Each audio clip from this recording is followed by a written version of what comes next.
आषाढी कार्तिकी भक्तजन येती चंद्रभागेमध्ये स्नान जे करती।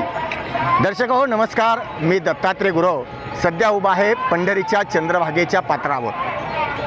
दर्शक हो, आषाढी यात्रा 2 दिवसावरती येऊन ठेपलेली आहे आणि ही चंद्रभागेचं जे वाळवंट आहे हे हरिनामाच्या जयघोषाने, टाळ मृदुंग दिंड्याच्या जयघोषाने या ठिकाणी दुमदुमून निघालेला आहे। मजल दर मजल करत हा भाविक भक्त, वारकरी, शेतकरी, कष्टकरी हा हरिनामाचा जयघोष करत आज पंढरी नगरीमध्ये दाखल झालेला आहे।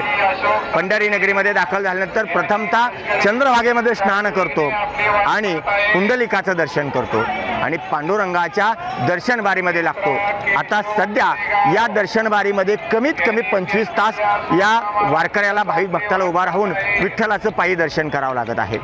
या वारकरी हा परब्रह्म पांडुरंगाचं दर्शन करतो। एक जे आपला शिनवट आहे, जो आपला वर्षभराचा थकवा आहे, तो पांडुरंगाचं दर्शन करून शिनवटा थकवा घालवतो आणि पांडुरंगाचं दर्शन झाल्यानंतर नवी उमेद, नवी आशा आणि नवीन जिद्द हे सगळे घेऊन पुन्हा आपल्या काबाड कष्ट करण्यासाठी आपल्या गावी परत जातो आणि पुन्हा एकदा कधी आषाढी यात्रा येते आणि परत आपण हरिनामाचा जयघोष करत पुन्हा कधी आपल्या सावळ्या विठ्ठलाला भेटतो, असं या भाविकाचं म्हणणं असतं। आणि तशीच आता ही परिस्थिती चंद्रभागेच्या वाळवंटावरती आहे।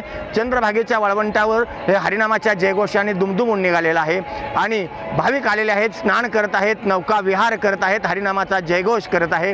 हे चित्र सध्या आपल्याला चंद्रभागेच्या तीरावरती पाहावयास मिळत आहे।